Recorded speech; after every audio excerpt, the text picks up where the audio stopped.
അറിയൂ. എല്ലാവർക്കും നമസ്കാരം. ഗീതാജ്ഞാന യജ്ഞത്തിലേക്ക് ഏവരെയും സഹർഷം സ്വാഗതം ചെയ്യും. ഇന്ന് നമുക്ക് വളരെ നമുക്ക് പേഴ്സണലായിട്ട് വളരെ ദുഃഖം ഉണ്ടാക്കുന്ന ഒരു വാർത്തയാണ് ഇന്നലെ വന്നിട്ടുള്ളത്. നിങ്ങളൊക്കെ അറിഞ്ഞു കാണും. ഇന്ത്യൻ സിനിമയുടെ ഏറ്റവും പ്രശസ്തനായിട്ടുള്ള ഇന്ത്യൻ സിനിമ എന്ന് പറയുമ്പോൾ അങ്ങനെ അടയാളപ്പെടുത്തുന്ന ലോക സിനിമകളിലൊക്കെ ശ്രദ്ധേയമായിട്ടുള്ള സിനിമ നിർമ്മിച്ചിട്ടുള്ള ഷാജി എൻ കരുൺ, പിറവി എന്ന അദ്ദേഹത്തിൻ്റെ ആ സിനിമയോടുള്ള നമ്മുടെ അങ്ങേയറ്റത്തെ ഒരു അടുപ്പായിരുന്നു. നമ്മൾ സ്കൂൾ ഓഫ് ഭഗവത്ഗീത ഒരു മാഗസിൻ തുടങ്ങിയപ്പോൾ പിറവി എന്നുള്ള പേരതിന് നൽകിയത്. മാത്രമല്ല, ഷാജി തിരുവനന്തപുരം നമ്മൾ ചിന്മയ മിഷനുള്ള സമയത്ത് ഷാജിയായിട്ടുള്ള ബന്ധമാണ്. പിറവി സിനിമ നമ്മൾ 8ാം ക്ലാസ് 9ാം ക്ലാസ് പഠിക്കുമ്പോഴാണ്. അപ്പോൾ അന്നേ അതിനോടൊരു ആരാധനയൊക്കെ ഉണ്ടായിരുന്നു. പിന്നീടാണ് അദ്ദേഹത്തെ പരിചയപ്പെടാനും പിന്നെ കൂടുതൽ അടുക്കാനും ഒക്കെ സാധിച്ചിട്ടുള്ളത്. അപ്പോൾ ചിന്മയ മിഷനിലുള്ളപ്പോൾ ഞങ്ങളൊരു വലിയൊരു പ്രോജക്റ്റിൻ്റെ ഭാഗമായിട്ടുണ്ടായിരുന്നു. അന്ന് ഞങ്ങൾ ഉപനിഷത്ത് ധാര എന്ന് പറഞ്ഞിട്ട് ഉപനിഷത്തിനെ മഹാഭാരതം രാമായണം പോലെ വിഷ്വലൈസ് ചെയ്യുന്ന ഒരു പ്രോജക്റ്റ്. അപ്പോൾ അതിൻ്റെ കാര്യങ്ങളൊക്കെ ആയിട്ട് ഞങ്ങൾ കുറേ മുന്നോട്ട് പോയിട്ടുണ്ടായിരുന്നു. ദൂരദർശൻ അത് സംപ്രേഷണം ചെയ്യാൻ അത് തയ്യാറാവുകയും പിന്നെ അത് പകുതി വഴിയിൽ അത് മറ്റു പല തടസ്സങ്ങളാൽ നിന്നുപോയത്. പിന്നീട് നമ്മൾ മിഷൻ വിടുന്നതും എന്നാലും ഷാജിയായിട്ടുള്ള ബന്ധം തുടർന്ന് തന്നെ പോരുമായിരുന്നു. ഷാജിയാണ് ആശ്രമത്തിന് സാളഗ്രാമം എന്നുള്ള പേര് നിർദ്ദേശിക്കുന്നത്. മാത്രമല്ല, ആശ്രമത്തിൻ്റെ രൂപകൽപ്പന ചെയ്യുന്നതിൽ സിറിയക് തോമസിനൊപ്പം നിന്ന് അതിന് വേണ്ട കാര്യങ്ങളൊക്കെ ഞങ്ങൾ ഒരുപാട് കൂടിയാലോചനകളും ഒക്കെ നടക്കുകയും അതിൻ്റെ ഭാഗമായി യാത്ര ചെയ്യുകയും അതുപോലെ ഷാജിയോടൊപ്പം 3 ദിവസം നമ്മൾ പാലക്കാടുണ്ടായിരുന്നു. സാളഗ്രാമം എന്നുള്ള നമ്മുടെ ആശ്രമത്തിൻ്റെ കൺസെപ്റ്റിനെ ഒരു സിഗ്നേച്ചർ ഫിലിം ഉണ്ടാക്കിയത് ഷാജിയായിരുന്നു. നിങ്ങൾക്ക് ഈ യൂട്യൂബ് ചാനലിൽ അത് കാണാൻ പറ്റും. സിഗ്നേച്ചർ മൂവി ചെയ്തിട്ടുള്ളത് ഷാജിയാണ്. അപ്പോൾ അത് നമ്മളെ കൊണ്ടുപോയിട്ടുണ്ടായിരുന്നു ഷൂട്ടിങ്. ഞങ്ങൾ ഒരുമിച്ചാണ് 3 ദിവസം മുഴുവനായിട്ട് ഞങ്ങൾ അവിടെ കഴിഞ്ഞത്. പാലക്കാട് കവയിലൊക്കെ ഈ നമ്മുടെ മലമ്പുഴ ഡാമിൻ്റെ റിസർവോയറായിട്ടുള്ള അതിസുന്ദരമായ ഭാഗമാണ് കവ. ആ കവയുടെ ഭാഗത്തൊക്കെ വെച്ചായിരുന്നു അതിൻ്റെ ഷൂട്ട് നടത്തിയിട്ടുള്ളത്. അപ്പോൾ വളരെ പെട്ടെന്നാണ്, ഇങ്ങനെ ഒരിക്കലും പ്രതീക്ഷിക്കാത്ത ഒരു വേർപാടാണ് നമ്മളെ സംബന്ധിച്ച്. ഷാജിയുടെ വേർപാട് പിന്നെ എപ്പോഴും തിരുവനന്തപുരത്തായതുകൊണ്ട് പല പരിപാടികളിലും അല്ലാതെയും ഒക്കെ ബന്ധപ്പെടുന്ന ഒരു വളരെ വളരെ അടുപ്പമുള്ള ഒരു ഗുരുതുല്യനായിട്ടുള്ള ഒരാളാണ്. നമ്മളെപ്പോഴും നിങ്ങളോട് ഇടയ്ക്കൊക്കെ ഓർമ്മിപ്പിക്കാറുണ്ടല്ലോ. കാരണം കഠോപനിഷത്തുമായിട്ട് അദ്ദേഹം ഈ പിറവി സിനിമ അതിൻ്റെ റിസർച്ചിന് അദ്ദേഹം ഉപയോഗിച്ചിട്ടുള്ളത് കഠോപനിഷത്താണെന്ന് പറയും. കാരണം അവിടെ ഒരു മാൻ മിസ്സിങ് ആണെങ്കിലും വാസ്തവത്തിൽ മൃത്യുവിൻ്റെ ഒരു അന്വേഷണമാണ്. ഈ മൃത്യുവിനെ അന്വേഷിക്കുന്നത് നമുക്ക് പല വിധത്തിലും അന്വേഷിക്കാം. അതൊരാളുടെ കൊലപാതകത്തിൻ്റെ കേസ് അന്വേഷണ രൂപത്തിൽ, അങ്ങനെ പല വിധത്തിൽ നല്ല നല്ല ക്ലാസ് സിനിമകൾ ഉണ്ടായിട്ടുണ്ട്. നമുക്കറിയാം ഷാജിയുടെ വാനപ്രസ്ഥം, സ്വം തുടങ്ങിയിട്ടുള്ള വളരെ ശ്രദ്ധേയമായിട്ടുള്ള സിനിമകൾ. അതുപോലെ ഓള് എന്ന് പറയുന്ന ഒരു സിനിമ, അത് ടി ഡി രാമകൃഷ്ണനുമായിട്ടുള്ള ഒരു കോമ്പിനേഷനിലുണ്ടായിട്ടുള്ള സിനിമയാണ്.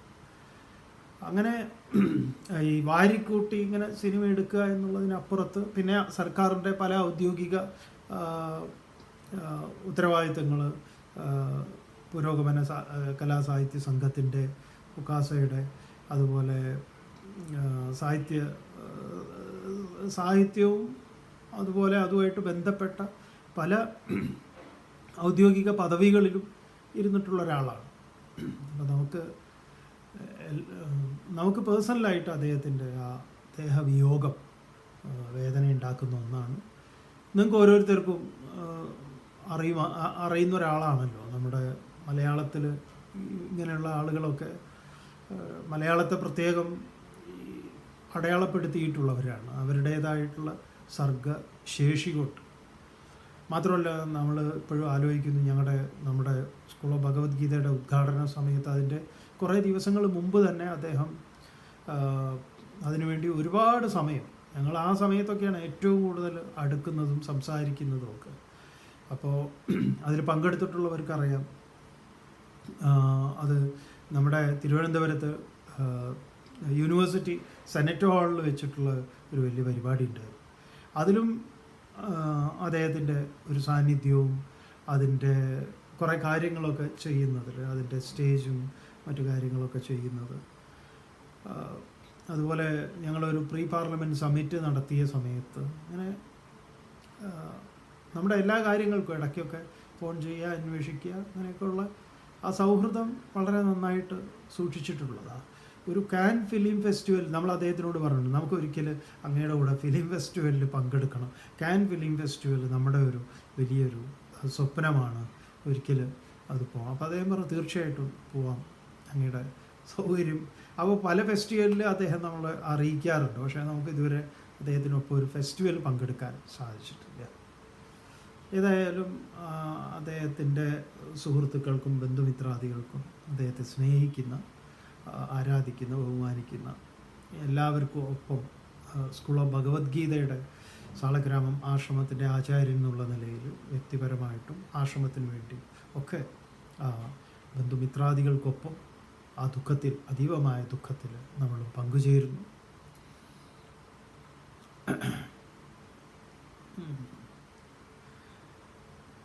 ഭഗവാൻ ഗീതയിൽ പറയും, എന്താണ്, ജാതസ്യ ഹി ധ്രുവോ മൃത്യു ധ്രുവം ജന്മ മൃതസ്യ ച തസ്മാത് അപരിഹാര്യാർത്ഥേ നത്വം ശോചിതും അർഹസി. ജനിച്ചവന് മരണവും മരിച്ചവന് ജനനവും നിശ്ചയമാണ്, അതിൽ യാതൊരു മാറ്റവും ഇല്ലാത്തതാണ്. എന്നാൽ ഈ വളരെ പ്രിയപ്പെട്ടവരുടെ വേർപാടിനൊരു നമ്മളിലൊരു വേദന ഉണ്ടാക്കും. അതൊരു സത്യവുമാണ്. ആ വേദന എന്ന് പറയുന്നത് നമ്മൾ ഓരോരുത്തരും അതിനെ ഉൾക്കൊള്ളുന്നു. അത് സന്യാസിയാണെങ്കിലും ആരാണെങ്കിലും അത് അവരുടെ ഒരു അസാന്നിധ്യം നമുക്ക് വല്ലാത്തൊരു വേദനയായിട്ട് തന്നെ ഉള്ളിൽ നിൽക്കും. യാഥാർത്ഥ്യം മറ്റൊന്നാണ്, ജനിച്ച എല്ലാവർക്കും മരണമുണ്ട്, അതൊക്കെ സുനിശ്ചയമാണ്. പക്ഷേ നമ്മൾ അതിനെക്കുറിച്ച് ഓർക്കുമ്പം അവരോടൊപ്പം കഴിഞ്ഞ ദിവസങ്ങളും അവർ നമുക്ക് എത്രമാത്രം പ്രിയപ്പെട്ടവരായിരുന്നു എന്നൊക്കെ ഉള്ളതാണ് ഓരോരുത്തർക്കും ഏറ്റവും അടുപ്പമുള്ളവർ വിട്ടുപോകുമ്പോൾ ഉണ്ടാകുന്ന ഏറ്റവും വലിയ വേദന എന്ന് പറയുന്നത്. ക്രമേണ ഭഗവാൻ ഗീതയിൽ പറഞ്ഞ പോലെ നമ്മൾ പഠിക്കാൻ പോകുന്നുണ്ട്, മത്തസ്മൃതിർ ജ്ഞാനം അപോഹനം ച. ഞാൻ തന്നെയാണ് ഓർമ്മ, ഞാൻ തന്നെയാണ് മറവി എന്ന് പറയും.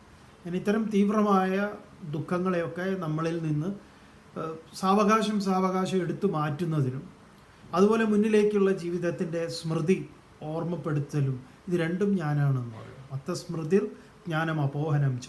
എന്നിൽ നിന്നാണ് സ്മൃതിയും ജ്ഞാനവും അപോഹനം മറവിയും ഉണ്ടാകുന്നത്. മറവി എന്ന് പറഞ്ഞാൽ ഇത്തരത്തിലുള്ള മറക്കാനുള്ള ഒരു സവിശേഷമായിട്ടുള്ള ഒന്ന്, കാലം കൊണ്ട് അത് മായ്ക്കുന്ന ഒന്ന്. അതാണ് ഇതിൽ ഏക ആശ്രയമായിട്ടുള്ളത്. അതിനപ്പുറത്തേക്ക് വേറെ യാതൊന്നുമില്ല എന്ന് പറയാം. ഏതായാലും നമ്മളിവിടെ ഭഗവത്ഗീത 13-ാം അധ്യായത്തിൽ എങ്ങനെയാണ് സത്യസാക്ഷാത്കാരത്തിന് ഓരോരുത്തരും സ്വീകരിക്കുന്ന മാർഗത്തെക്കുറിച്ച് പറയുമ്പം ഭഗവാൻ പറഞ്ഞു 25-ാമത്തെ ശ്ലോകത്തിൽ, ധ്യാനേനാത്മനി പശ്യന്തി കേചിദാത്മാനമാത്മന അന്യേ സാങ്ക്യേന യോഗേന കർമ്മയോഗേന ച അപരേ. കേചിത് ചിലർ ധ്യാനേന ആത്മാനം ആത്മന ആത്മനി പശ്യന്തി. അവനവൻ്റെ സ്വരൂപത്തിൽ തന്നെ, അവനവനിൽ തന്നെ ആ സത്യത്തെ ധ്യാനമാർഗത്തിലൂടെ കണ്ടെത്തുന്നു. അന്യേ മറ്റുള്ളവരോ സാങ്ക്യേന, നമ്മൾ സാങ്ക്യയോഗത്തിലൂടെ, സാങ്ക്യദർശനത്തിലൂടെ, അതും നമ്മൾ 2-ാം അധ്യായം വിസ്തരിക്കുന്ന സമയത്ത് കണ്ടിട്ടുള്ള. അപരേ കർമ്മയോഗേന, 3-ാം അധ്യായം കർമ്മയോഗവും അതിൻ്റെ എല്ലാ വശങ്ങളും പരിചയപ്പെട്ടിട്ടുള്ളതാണ്. അപ്പോൾ കഴിഞ്ഞ ദിവസം പറഞ്ഞതുപോലെ അതിൻ്റെ റെഫറൻസിന് വേണ്ടിയിട്ട് നിങ്ങൾക്ക് വീണ്ടും 2-ാം അധ്യായവും 3-ാം അധ്യായവും ഒക്കെ പ്ലേലിസ്റ്റിൽ നിന്ന് ഒന്നുകൂടെ പോയി കേൾക്കുക, കാണുക. അങ്ങനെയാണെങ്കിൽ എന്താണ് ആ സംശയങ്ങളൊക്കെ തീരും. തുടർന്ന് 26-ാമത്തെ ശ്ലോകം കൊണ്ട് ഭഗവാൻ പറയുന്നു. ഇതാണ് നമ്മൾ ചർച്ച ചെയ്യാൻ ഇതുവരെയാണ് ചർച്ച ചെയ്തു വെച്ചത്. 26-ാമത്തെ ശ്ലോകം നമുക്ക് എന്താണെന്ന് നോക്കാം.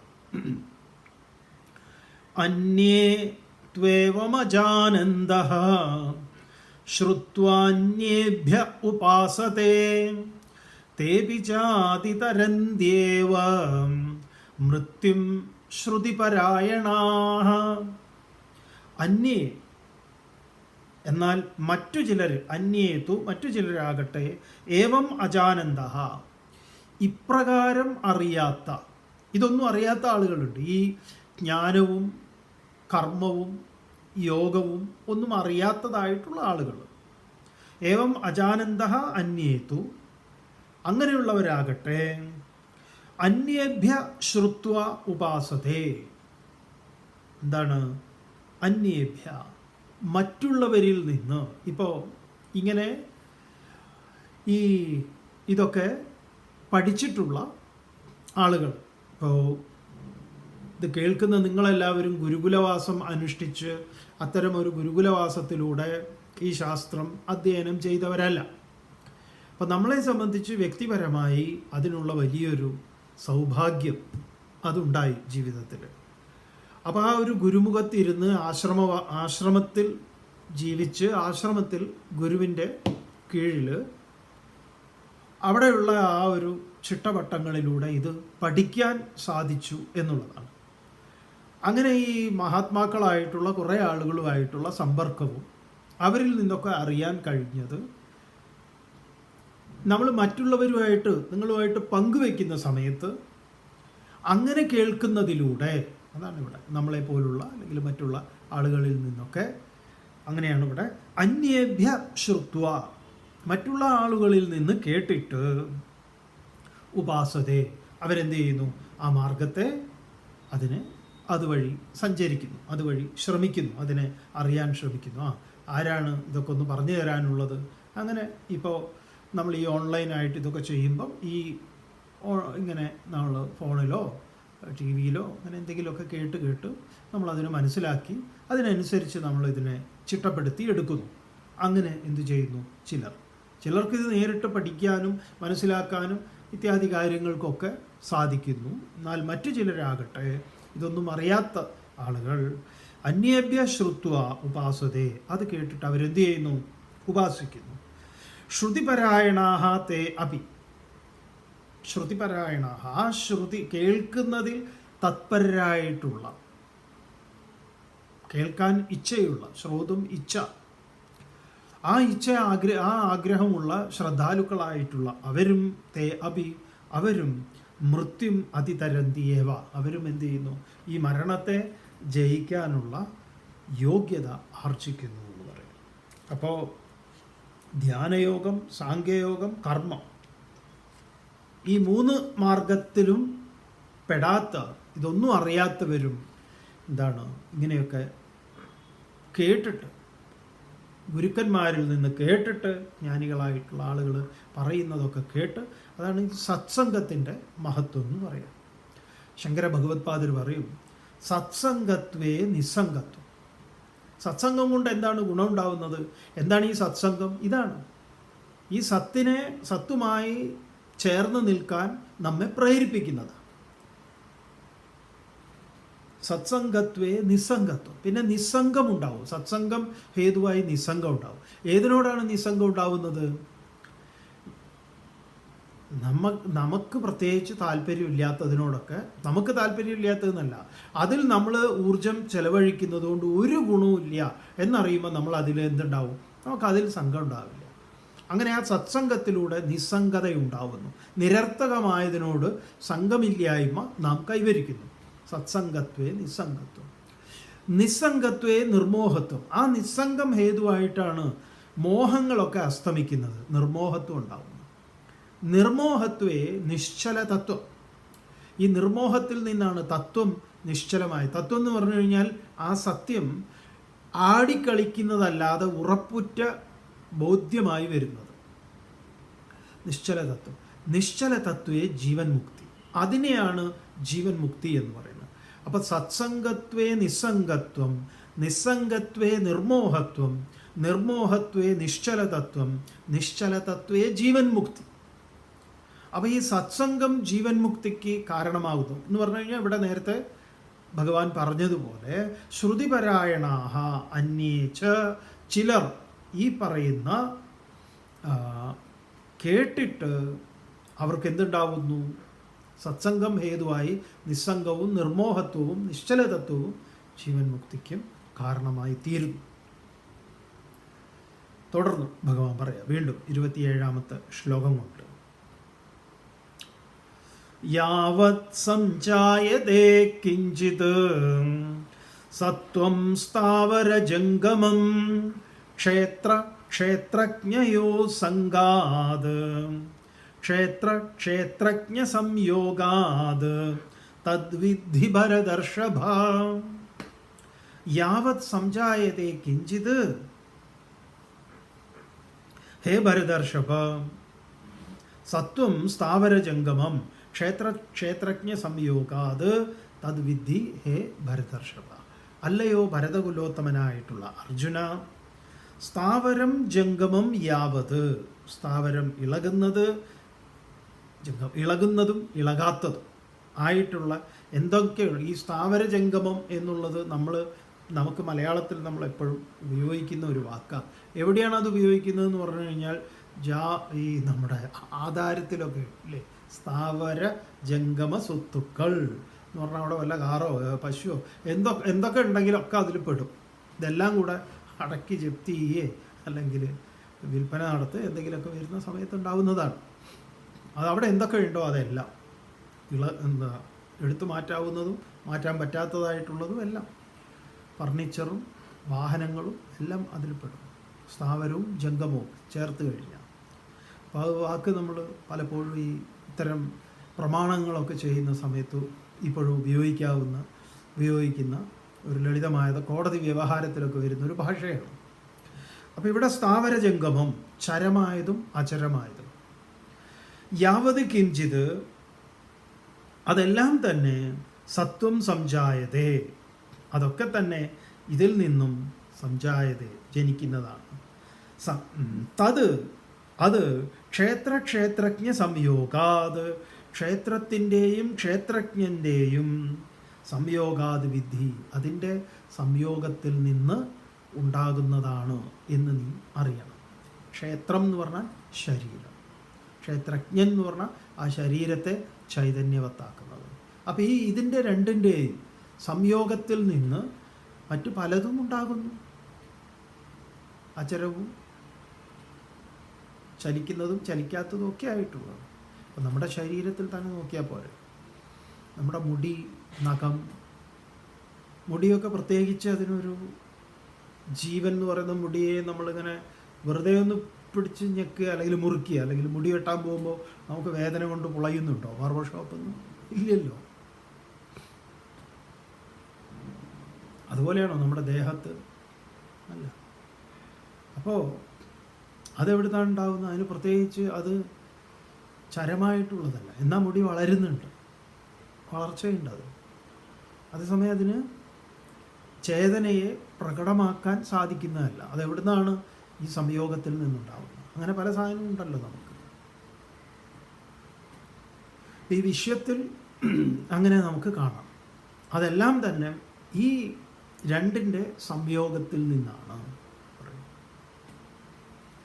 തുടർന്ന് സമം സർവേഷു ഭൂതേഷു തിഷ്ഠന്തം പരമേശ്വരം വിനശ്യത്സു വിനശ്യന്തം യപശ്യതി സപശ്യതി.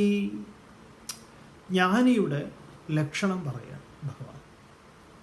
ഇവിടെയാണ് ജ്ഞാനിയുടെ ലക്ഷണം. എന്താണ്? സമം സർവേഷു ഭൂതേഷു, സർവേഷു ഭൂതേഷു, സർവഭൂതങ്ങളിലും, പ്രപഞ്ചത്തിലെ ഒന്നൊഴിയാത്ത എല്ലാ ഘടകങ്ങളിലും. ഭൂതേഷു എന്ന് പറഞ്ഞാൽ ഭൂ സത്തായാം, എന്തൊക്കെ ഉണ്ടായിട്ടുണ്ടോ അതെല്ലാം ഭൂതങ്ങളാണ്. ആ ഭൂതങ്ങൾ എന്ന് പറയുമ്പോൾ പഞ്ചമഹാഭൂതങ്ങളും അതിൻ്റെ ഉൽപ്പന്നങ്ങളുമാണ്, അതിൽ നിന്നുണ്ടായിട്ടുള്ളതാണ്. അപ്പോൾ സർവേഷു ഭൂതേഷു യഹ, യാതൊരുവനാണോ സർവഭൂതങ്ങളിലും എന്താണ് സമം തിഷ്ടന്തം പരമേശ്വരം. സമം, സമം ഹി ബ്രഹ്മ. ആ ബ്രഹ്മം, സത്യം, എല്ലായിടത്തും അതിന് ഏറ്റക്കുറച്ചിലൊന്നുമില്ല, അത് തുല്യമാണ്. അങ്ങനെ തുല്യമായി അത് തിഷ്ടന്തം സ്ഥിതി ചെയ്യുന്നതായിട്ട് പരമേശ്വരം, ആ പരമേശ്വരനെ, പരം ഈശ്വരം, ദേശം കാലം വസ്തു പരിമിതി ഇല്ലാത്തതായിട്ടുള്ള ആ ഈശ്വരനെ, പരമേശ്വരനെ വിനച്യത്സു, എന്ത് നശിക്കുമ്പോൾ, എന്തിൻ്റെ നാശത്തിൽ? ഈ ഭൂതങ്ങളുടെ നാശത്തിൽ. അതെന്താ നശിക്കുന്നതെന്ന് ചോദിച്ചാൽ നാമം രൂപം, അതിനാണ് നാശം. അപ്പം ഇതിൻ്റെ ഈ 2-ാം അധ്യായത്തിൽ പഠിച്ച ചില അടിസ്ഥാനമായ തത്വങ്ങളുണ്ട്. അതിൽ നിന്ന് വ്യതിചലിച്ചുകൊണ്ട് വേറെ ഒരു സാധനവും ഇല്ല പുതുതായിട്ട് വരുമ്പോൾ.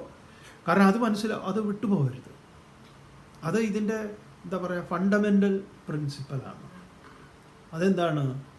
നാസതോ വിദ്യതേ ഭാവ നാഭാവോ വിദ്യതേ സതഃ ഉഭയോരപി ദൃഷ്ടോന്തഃ സ്ത്വനയോ തത്വദർശിഭി 2-ാം അധ്യായത്തിൽ പറഞ്ഞിട്ടുള്ളത്. എന്താണ്? ന അസതഃ വിദ്യതേ ഭാവ, ഇല്ലാത്തതിന് ഉണ്ട് എന്ന ഒരു ഭാവം ഇല്ല. ഇല്ലാത്തതിന് ഉണ്മയില്ല, ഉള്ളതിന് ഇല്ലായ്മയും ഇല്ല. ഈ രണ്ടിൻ്റെ രഹസ്യവും അറിഞ്ഞവരാണ് തത്വദർശികൾ എന്ന് പറയുന്നത്. അപ്പോൾ ഇവിടെ എന്താ പറയുന്നത്? വിനശ്യത്സു, എന്ത് വിനശ്യത്സു?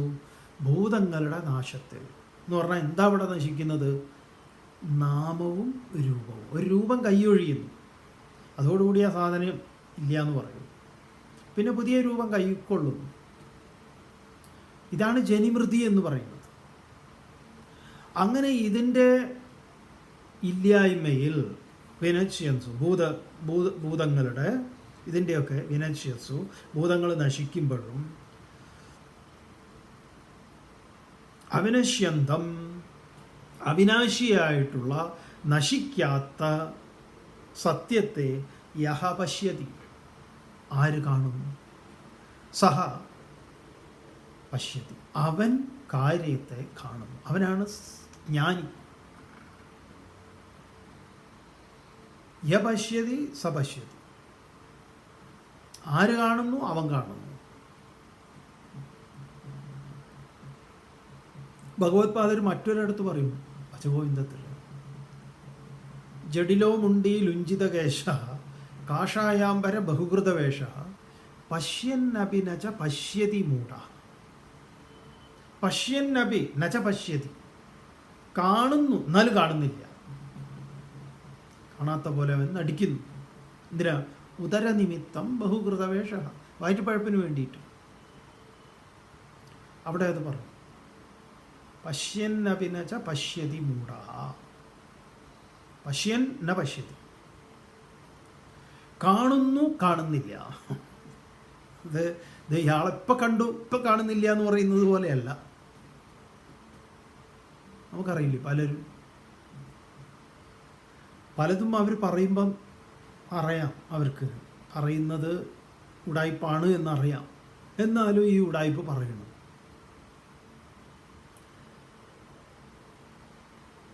അപ്പോൾ ആരാണ് ഈ നാമരൂപാദികളൊക്കെ മാറിക്കൊണ്ടിരിക്കുമ്പോഴും മാറാത്ത അവിനാശിയായിട്ടുള്ളതിനെ കാണുന്നത്? അവനാണ് സത്യം കാണുന്നത്.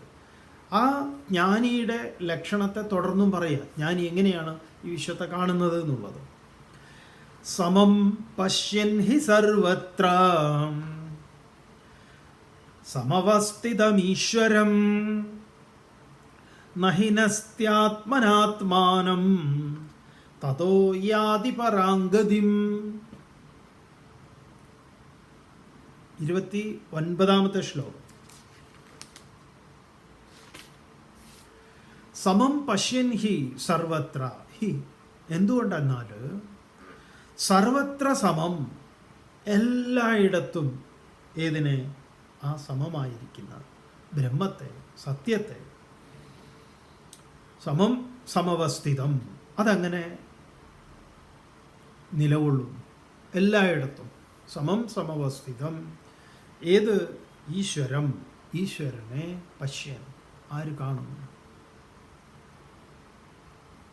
ലോകാ സമസ്ത സുഖിനോ ഭവന്തു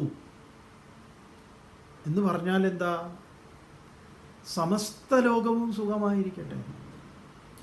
ഇവിടെ സർവത്ര സമം സമവസ്ഥിതം ഈശ്വരം പശ്യൻ. അപ്പോൾ പിന്നെ നമുക്ക്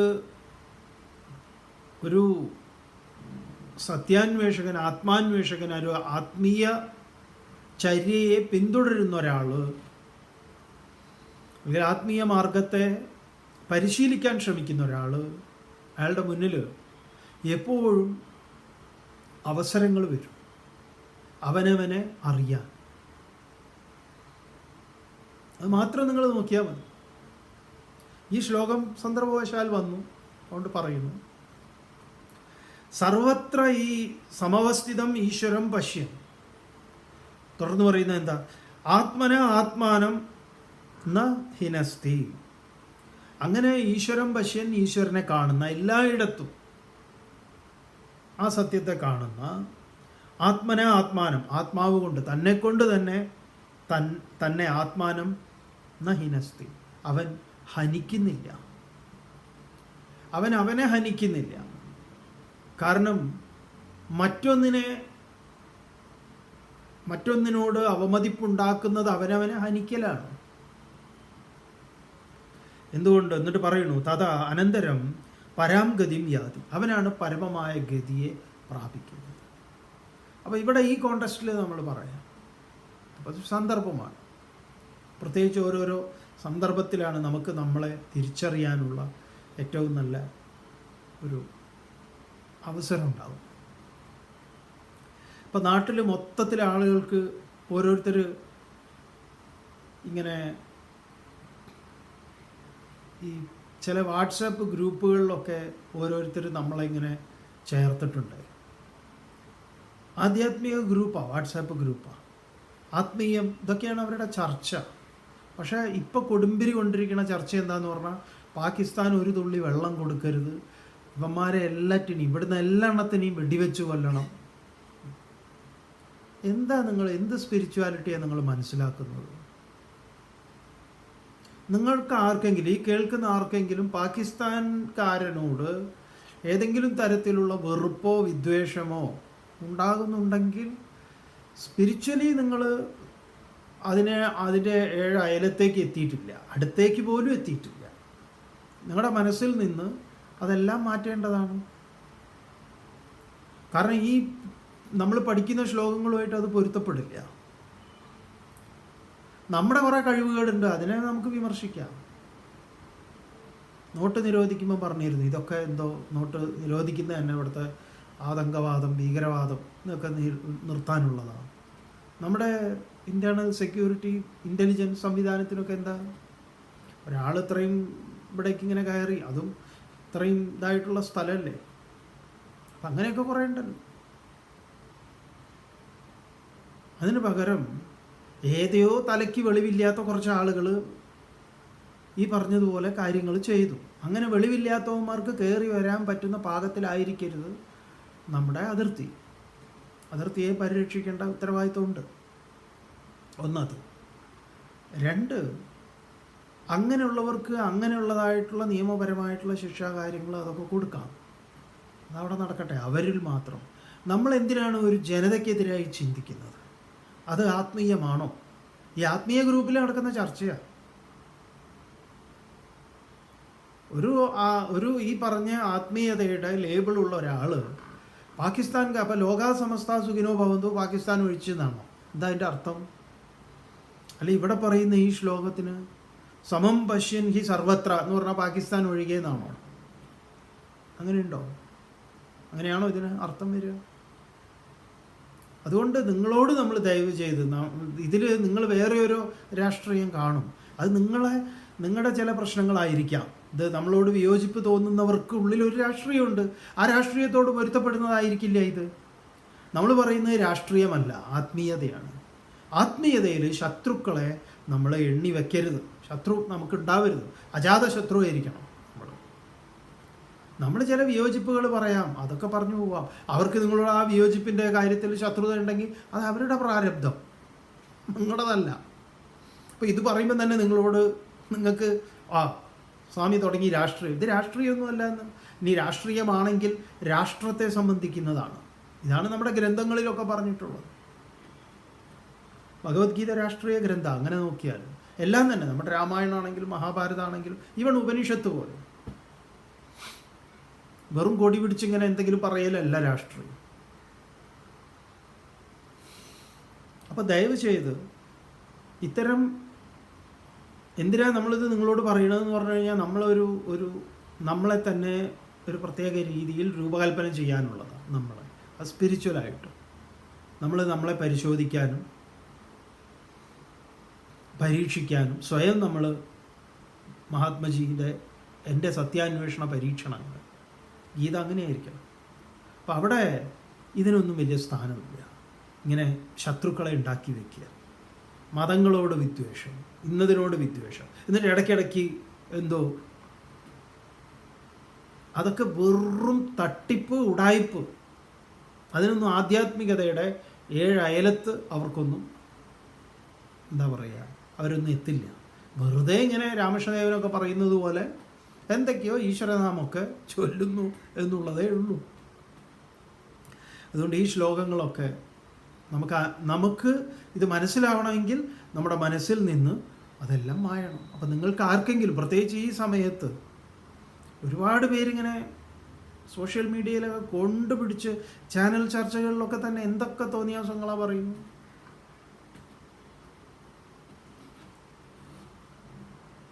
അതല്ല നമുക്ക് വേണ്ടത്. നമ്മളതിന് കൂട്ട് നിൽക്കുകയും വേണ്ട. ഇതൊക്കെ ഇങ്ങനെ എണ്ണി പകരം വീട്ടാൻ തുടങ്ങി ആർക്കാ സാധിക്കാത്തതെന്നേ. പാകിസ്ഥാനും വീമ്പ് പറയുന്നുണ്ടല്ലോ, ഞങ്ങൾ അങ്ങനെയാക്കും ഇങ്ങനെയാക്കുന്നു. അതെ, ഇതിങ്ങനെ ഇവിടുന്ന് ഒന്ന് പറയുമ്പോൾ പിന്നെ അവരും അങ്ങനെ പറയും. നമ്മൾ സമാധാനത്തിൻ്റെയും ശാന്തിയുടെയും വിധത്തിൽ എന്തെങ്കിലും നല്ല ഉയർന്ന തലത്തിലുള്ളത് പറഞ്ഞാൽ ഒരിക്കലും പ്രൊവോക്ക് ചെയ്യുന്നത് പറയില്ല. ആർക്കും അങ്ങനെ പറയാൻ പറ്റില്ല. അപ്പം അതാണ് നമ്മുടെ ഭാഗത്ത് വേണ്ടത്. അതിന് നമ്മുടെ നേതൃത്വത്തിന് ആ ഒരു ദിശാബോധം ഉണ്ടായിരിക്കണം. അതുകൊണ്ടാണ് പ്ലാറ്റോൻ്റെ റിപ്പബ്ലിക്കിലെ പ്രസിദ്ധമായ ഒരു സ്റ്റേറ്റ്മെൻറ്റാണ് ഭരണാധികാരി തത്വജ്ഞാനിയായിരിക്കണമെന്നത്. വളരെ പ്രധാനപ്പെട്ട ഒന്നാണ്. അപ്പം ഇതൊക്കെ ഉൾക്കൊണ്ട ഒരു നേതൃനിര ഉണ്ടാവുമ്പോൾ തീർച്ചയായിട്ടും അതിന് വലിയൊരു ഇതുണ്ടാവും. എന്തായാലും അതൊക്കെ വിട്ടേക്കുക. നമുക്ക് നമ്മുടെ വീടുകളിൽ അവിടെയൊക്കെ ഒരു ഭരണം നടക്കുന്നുണ്ടല്ലോ, അവിടെ നമുക്ക് ഇത് അപ്ലൈ ചെയ്യാൻ നമുക്ക് സാധിക്കും. നമ്മൾ ശത്രുക്കളെ ഉണ്ടാക്കുന്നുണ്ടോ? നമ്മുടെ മനസ്സിലുണ്ടാവുന്നുണ്ടോ? വേണ്ടാന്ന് പറയും, വായിക്കുക. ഇങ്ങനെ പോയി കഴിഞ്ഞാൽ ഒരുപാട് ഇതാണ്. ഓരോരുത്തർ പലതും നിങ്ങളോട് നമ്മൾ ഷെയർ ചെയ്യുന്നില്ല. കാരണം അത്തരം വർത്തമാനങ്ങളൊക്കെ ഇപ്പം നാട്ടിൽ തുടങ്ങിയിട്ടുണ്ട്. പലതും നമ്മൾ വിചാരിക്കുക എങ്ങനെയാണ് ആളുകൾ ഇങ്ങനെ ആയത് എന്നുള്ളത്. ഇത് മാത്രമേ ഉള്ളൂ സത്യത്തിൽ നമ്മളെ ശുദ്ധീകരിക്കാനുള്ള ഏറ്റവും നല്ലൊരു മാർഗം.